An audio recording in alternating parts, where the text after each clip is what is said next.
formerly known as Andre King, and we are back again to bring you all the sports and current events news stories that you need to know. Folks, we are back for our second live stream of the week. This is groundbreaking for us here at SandCity Sports. We're tapping in. We're getting creative voices into the conversation. Certainly a lot to talk about.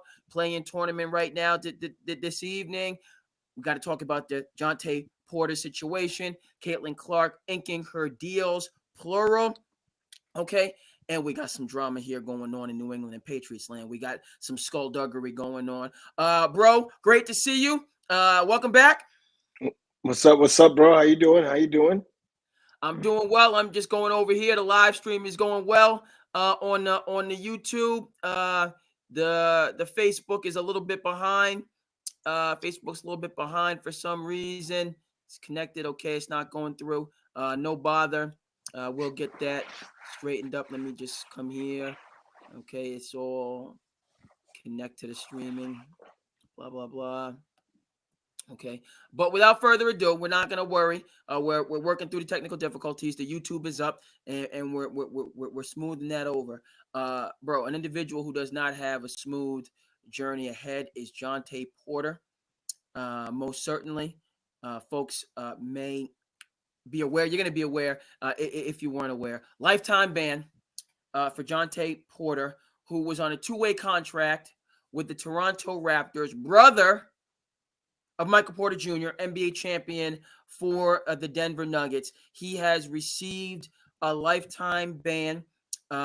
It was alleged and then proven through the investigation that he did, in fact, bet on himself and also bet on the Toronto Raptors to lose. We have a lot that's within this narrative. I'm going to start by saying Adam Silver is playing no games. He's playing no games, and this situation on a microcosm level is equivalent to what he had to face when he first became commissioner with Donald Sterling. Yes, I am making that comparison because of the possibilities and liabilities.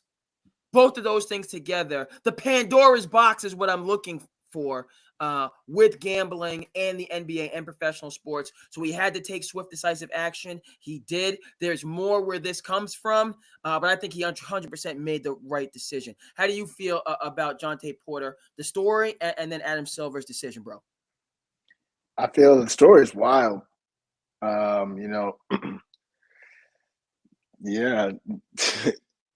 My man, I was watching ESPN for too long, and he got caught up. The betting commercials got to him. Indeed, watching the betting commercials got to him. And indeed, when you get into, I'm just checking that, we're working through ironing through the technical difficulties. We're doing good, but not going to reference that again for the rest of this here episode, bro. So what essentially happened is not only did he was gambling on the NBA while he was in the G League. All right, so he's playing in the G, so not necessarily on himself, but on NBA games. And it was found that he wagered $56,000 in total and made $20,000 in total. So it wasn't as though he was setting the world on fire with earnings through gambling before he decided to bet on himself. And then it metastasized, it grew, it evolved when he came up to the NBA. And essentially what happened is the big bet that got him caught. It seems like he did this a couple times, but the big bet that got him caught was, so what happened is he's a fringe player, so he would only be suspected. I don't have the specific prop, but Jontay Porter to score 5 points or Jontay Porter to get like 7 rebounds. He's not producing tremendous stats. But what happened is an $80,000 parlay bet was placed under for Jontay Porter. He goes in the game, runs up and down the court 2 or 3 times, and then takes himself out with an illness. This $80,000 bet paid out over $1 million. Okay, at which point, the casino, who's obviously keeping track of every penny, said, that gets reported. That gets reported immediately. That gets reported immediately. Yes, and so the casino says, the biggest bet of the night is on a fringe NBA player whose totals didn't even go into the double digits. Let's look at this and kind of backtrack. So this is what they did, and they saw it was a pattern where his unders would consistently hit in games where he took himself out. All right. So the casino, obviously, they're going to get every single last penny. They're going to get all of their money. So they launched the investigation. NBA goes ahead and takes notice. It was about a fortnight that they deliberated, and then this week, we got the sentence that many of us thought that we would get in terms of him being banned for life. First thing I want to say is, do you think they picked the right person to give this sentence, bro? Was Jontay Porter a good person, or maybe not the best person, to essentially make an example out of? I mean, NBA didn't have a choice at that point. I mean, once you start questioning the integrity of the game, the NBA can't let that happen.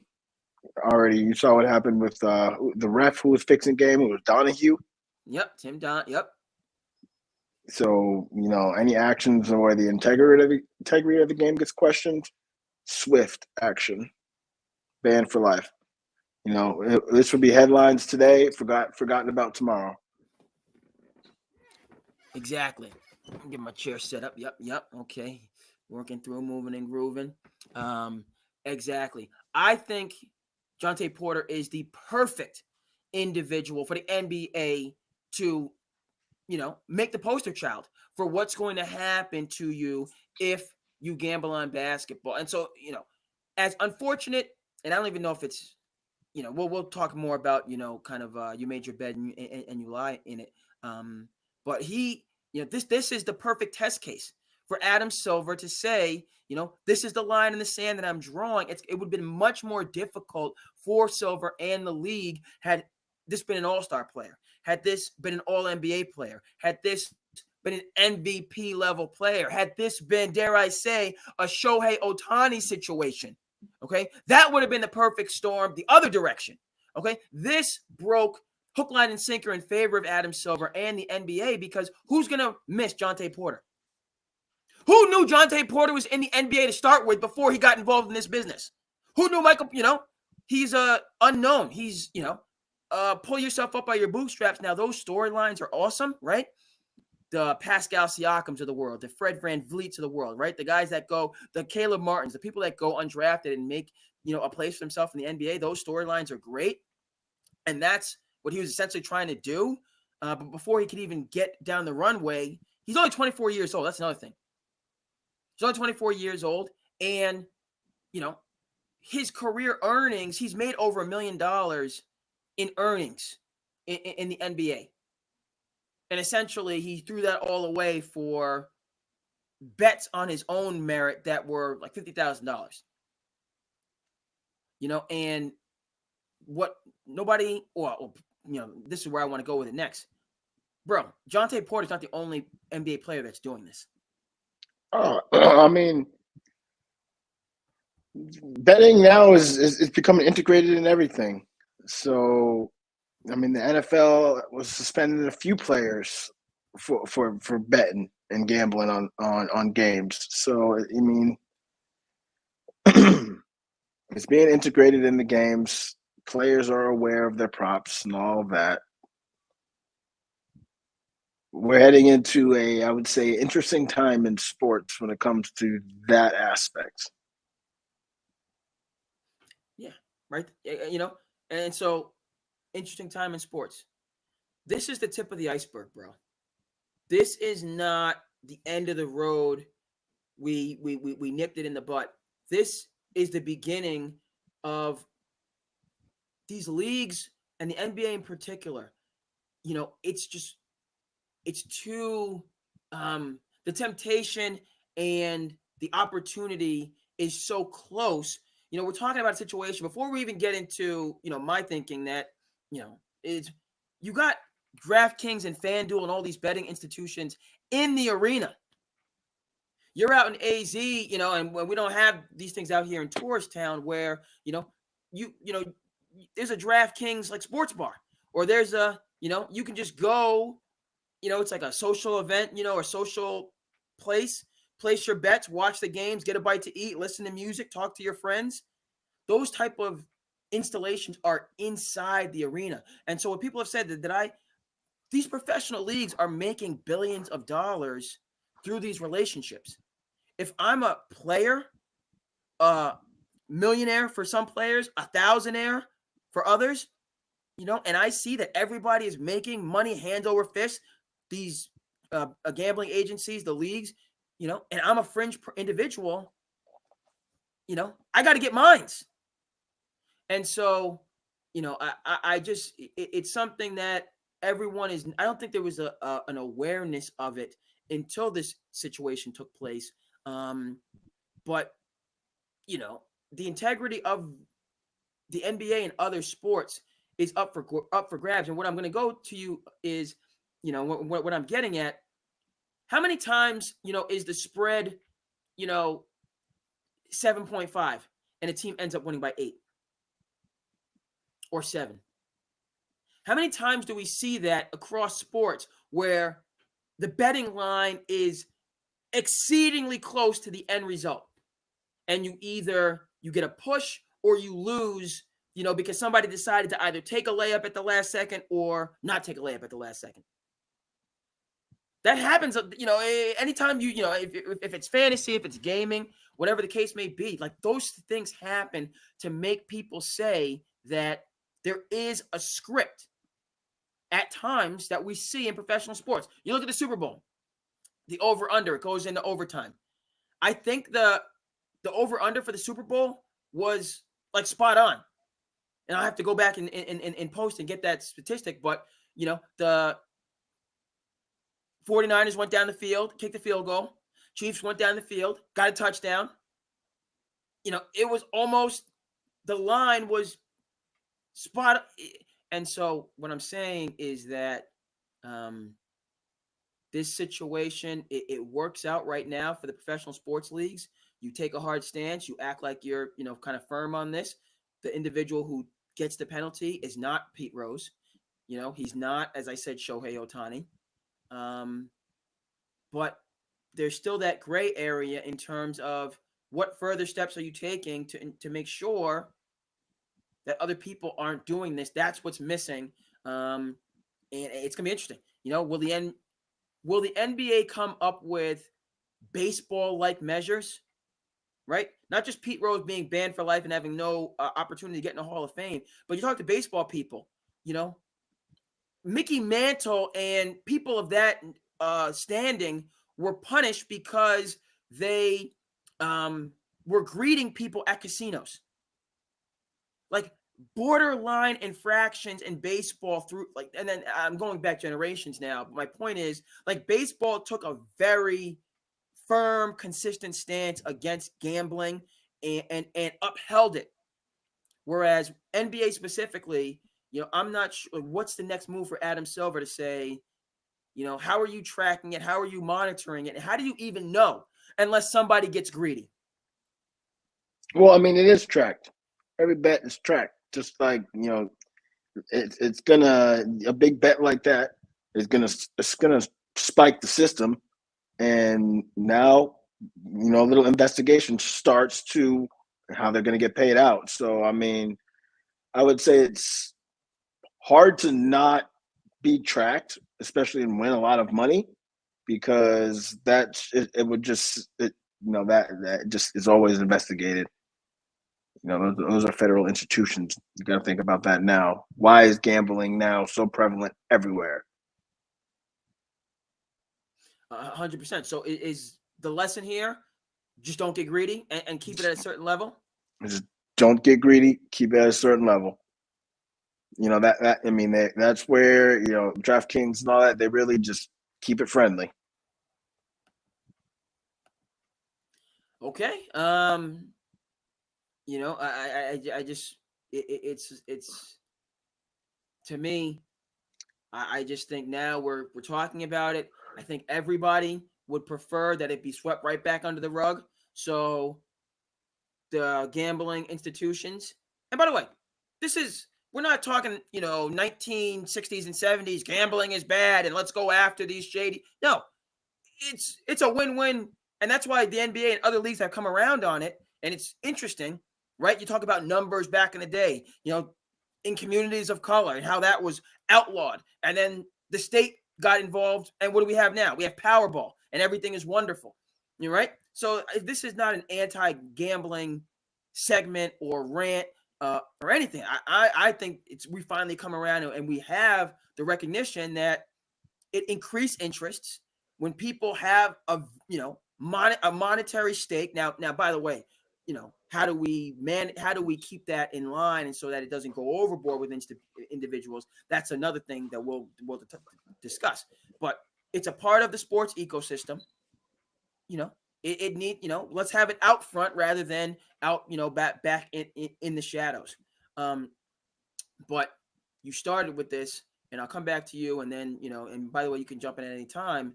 I think there are prevailing questions about the integrity of the game. I think that's the real point with this. Not Jonte Porter, brother of Michael Porter Jr., fringe player, got caught and is out of here. And now we sweep it under the rug, and we're not going to talk about, point shaving. We're not going to talk about scripts in the game. We're not going to talk about a serious question about the integrity of these sports. We're not going to have that conversation. Yeah, I just don't believe that games are scripted. I just can't. At least playing sports, majority of my life, it virtually is impossible to me to think that you could say the NBA is scripted. Okay, and and the thing is, I'm not saying scripted. I'm saying it's interesting. You have 8.5 spread, and a team wins by 9. So that when that happens, that's because the Sharks, they swim in those waters, and they don't lose. They don't like to lose. They're sharp. They're good at their job. They don't like to lose. The odds are against you. Okay. So that's where those 8.5s, that's where they come from. Gotcha. So that's the difference between the Sharps and the Joes, where folks that are really true to it and know the inner workings versus your casual fan, kind of like myself. Yes. I got SandCity Sports, and it's a passion project of mine. And great that you're here. And I love to do this, talking and talking and talking and talking. But I got no idea what not that I have no idea what I'm talking about. But please continue to tune in. But in terms of these very fine, acute, specific components of the game, right? The advanced analytics. Somebody like myself will talk your ear off, has no idea, about those components that, to your point, the Sharps are well aware of. The analytics, and like 3s versus 2s and match, all the rest of that stuff. And that's where these bets are being won and lost, to your point.